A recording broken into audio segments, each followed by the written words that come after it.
Bom dia, pessoal, e aí, tudo bem com vocês? Bom, espero que sim, né? Como é que tá a sexta-feira de vocês? Tudo na paz? Então tá bom.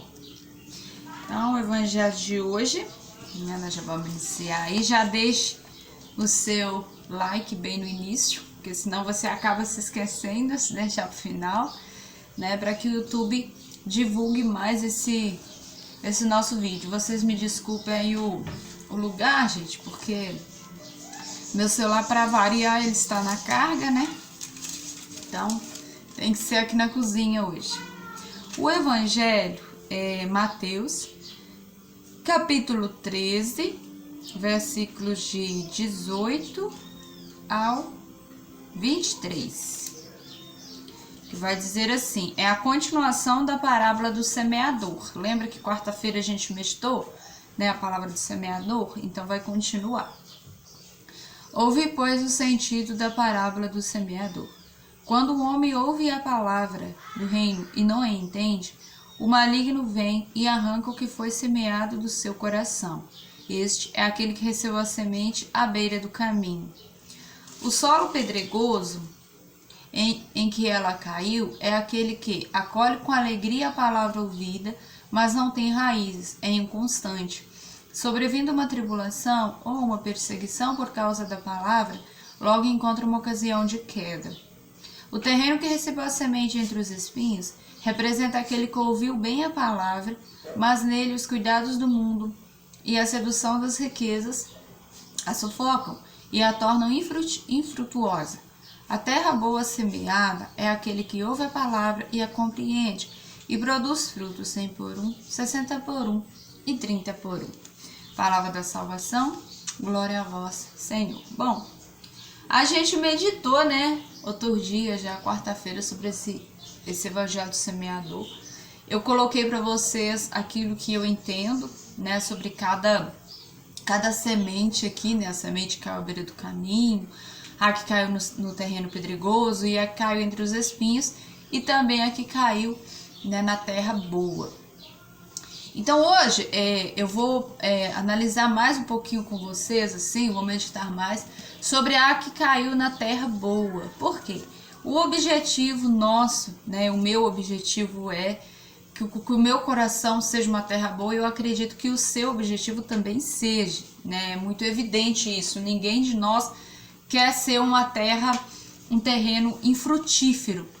Então, baseado nisso, né, nessa vontade nossa de cristão, a gente precisa meditar, né, um pouquinho o que é ser um terreno bom, o que é ser um terreno frutífero, uma terra boa, uma terra preparada, né, para receber a palavra de Deus.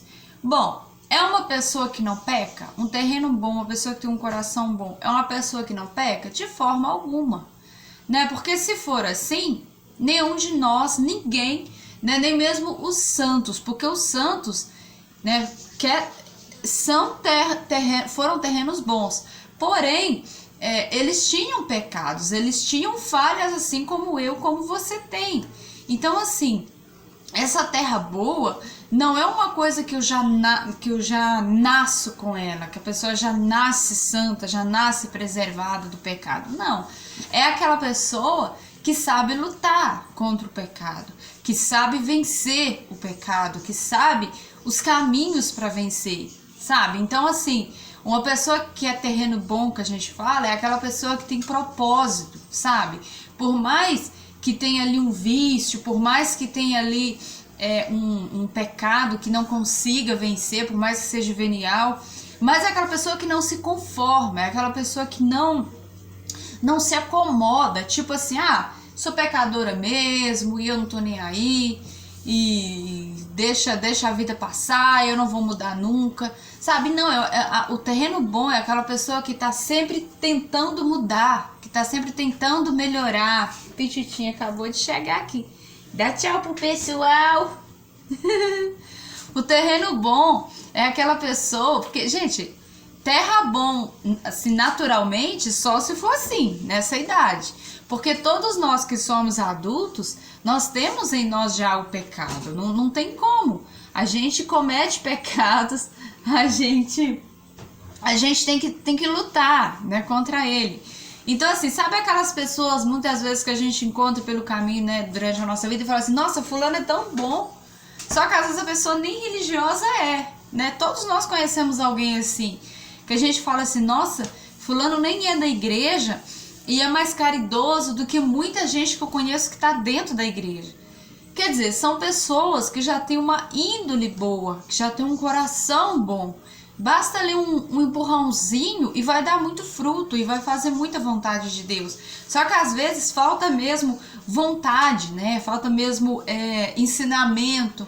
Muita pessoa aí que tem um coração bom, que tem um coração cheio de caridade, às vezes não teve uma, como que fala? Não teve um ensinamento, não teve um pai, uma mãe que ensinasse os valores da igreja, que ensinasse os valores da vida. E aí a pessoa fica toda desnorteada, mas porém a gente consegue ver que naturalmente aquela pessoa já tem um coração bom, né? Todos nós conhecemos alguém assim, pessoas que não estão dentro da igreja, mas que tem o coração bom. Então o que falta? Só buscar, né, ali uma religiosidade, porque a religião ela nos ajuda a sermos santos. A religião ela nos ajuda, tem gente que fala, né, hoje em dia aí nesse ateísmo secular, as pessoas falam assim, não precisa ter religião. Jesus não era religioso.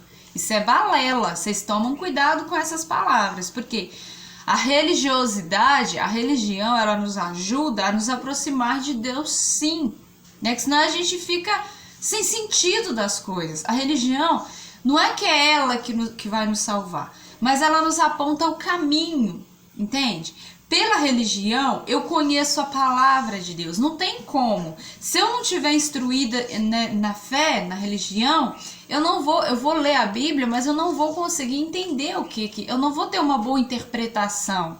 Mas a religião, ela não é ali o final, mas ela é o caminho, sabe? É como se ela fosse a escadinha, né? Pra gente chegar ali no objetivo final, que é Deus, que é a vida eterna, que é a glória eterna, que é a santidade. Até porque só chegaremos à vida eterna, só chegaremos a Deus se estivermos santos. Então, assim, enquanto há vida, há esperança. Enquanto há vida, por mais que eu ainda não tenha me convertido o suficiente, por mais que eu ainda tenha um monte de coisa para mudar em mim, um monte de pecado em mim, mas enquanto há vida, há esperança. Enquanto há vida, eu posso mudar. Então é isso, gente, que a gente possa hoje, né, entender que a terra boa, muitas vezes ela não nasce conosco. Às vezes a gente tem um coração que é um coração difícil, um coração duro, né, difícil de perdoar, difícil de amar, difícil de vencer os vícios. Mas se eu peço a Deus, se eu peço ao Espírito Santo para mudar isso em mim, a probabilidade de me conseguir, né, é muito grande, porque se eu quero, Deus quer muito mais, né? Se eu quero dar frutos, Deus quer que eu dê muito mais. Então, assim, os talentos que Ele me deu, eu preciso passar para frente. Eu não posso enterrar, como fez, né? Como Ele mesmo dá o exemplo daquele moço lá do Evangelho que enterrou o talento, quer dizer, não frutificou, não deu nada. Então, assim, que hoje você possa ter isso no seu coração. Não enterre seus talentos. Se você não tem ainda um coração santo, perfeito, não desista, né? E acredite, a religião, a fé, ela faz com que a gente se aproxime de Deus, sim, né? E tire da sua cabeça essas pessoas, esses conselhos que diz que não precisa ser religioso para chegar a Deus. Precisamos sim. Porque se a gente já nascesse santo, ok, legal, não precisaria, mas a gente não é. A gente nasce pecador, né? A gente já nasce com o pecado original e depois a gente continua pecando, a gente não para. Então é necessário a religião, sim, é necessário a fé, sim, para a gente conseguir dar bons frutos. Não basta só ter um coração bom, um coração caridoso, é necessário ali um caminho, ok? Beijo no seu coração, fiquem com Deus. Amanhã eu tô vendo aqui, tô conversando com o Nivaldinho, meu marido. A gente vai ver se faz, eu vou ver, né, se eu consigo fazer amanhã, soltar pra vocês o vídeo que eu falei pra vocês do terço do rosário, que eu vou fazer em 4 partes, né, gozosos, dolorosos, luminosos e gloriosos, né. Aí eu vou fazer por partes, talvez eu faça um terço por sábado, né. No vídeo aleatório vai ser o terço. Então, assim, eu quero muito ter o rosário dentro do meu canal, porque o rosário é, como eu já disse pra vocês, é a minha arma do cristão. Então eu vou ver se eu consigo reunir minha família, né? Reunir o Nivaldinho e a Isabela. A Isabela é criança, né? Não para, mas o Nivaldinho eu vou ver se eu consigo chamar ele. Aí a gente faz um altarzinho com imagem, tudo bonitinho, pra gente rezar o texto. Eu vou ver se eu consigo um horário que encaixa pra ele me ajudar aqui, tá bom? Beijo no coração, tchau, tchau e até amanhã.